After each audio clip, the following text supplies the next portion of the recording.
अब हम monitor switch की चेकिंग करेंगे। हमने प्राइमरी और सेकेंडरी स्विच की चेकिंग करी थी, अब मॉनिटर स्विच की चेकिंग करेंगे। मॉनिटर स्विच में कॉमन है, एनसी है और एनओ है, 3 टर्मिनल है। मॉनिटर स्विच की चेकिंग करने के लिए हमको इसके लीड्स निकालने पड़ेंगे।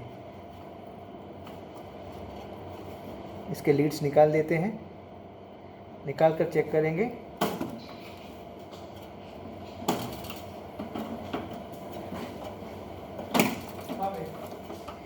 अब हमने इसके तीनों लीड्स निकाल दिए हैं। निकालने के बाद ये कुछ इस तरह से 3 टर्मिनल्स इसके अलग हो गए हैं। अब अगर कॉमन और एनसी की तरफ अगर हम मल्टीमीटर रखें और कंटिन्यूटी मोड में टेस्ट करें तो आपको कॉमन और एनसी के बीच में कंटिन्यूटी मिलने वाला है। और उसी वक्त कॉमन और एनओ के बीच में आपको कोई कंटिन्यूटी नहीं मिलेगी। कॉमन और एनओ के बीच में कंटिन्यूटी ओपन है। तो जब दरवाज़ा खुला है तब कॉमन और एनसी के बीच में कंटिन्यूटी है। अब इसका दरवाज़ा हम बंद कर देते हैं। दरवाज़ा बंद करने के बाद स्विच एक्चुएट हो चुका है। अब देखते हैं कॉमन और एनसी के बीच में पहले जब कंटिन्यूटी था वो अभी ब्रेक हो चुका है और कॉमन और एनओ के बीच में कंटिन्यूटी आ गया है।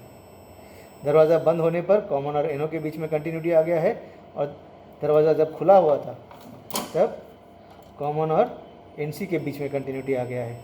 इसका मतलब यह है कि एनओ और एनसी की जो कंटिन्यूटी है या दरवाज़ा खुली है या बंद है इसके ऊपर डिपेंड होता है।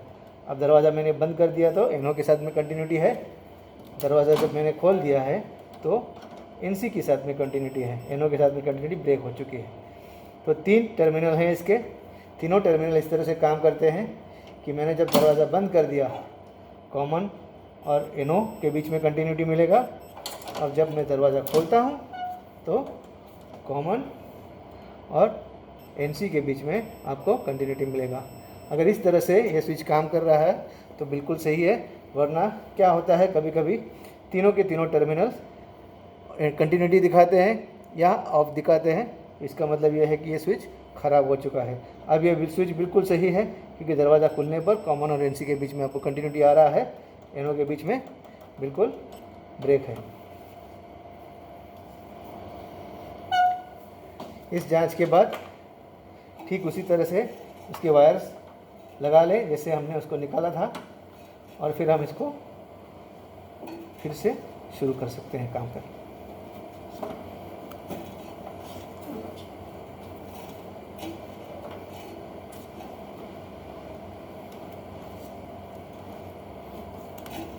चेक कर लें कि इसके सारे टर्मिनल्स टाइट हैं, कोई लूज़ नहीं है, क्योंकि इसके टर्मिनल्स का टाइट होना बहुत ज़रूरी है, वरना यहाँ पर कोई अगर लूज़ कांटेक्ट हो तो कहीं पर फ्यूज़ उड़ सकता है या फिर कोई मेंस की एमसीबी उड़ सकती है।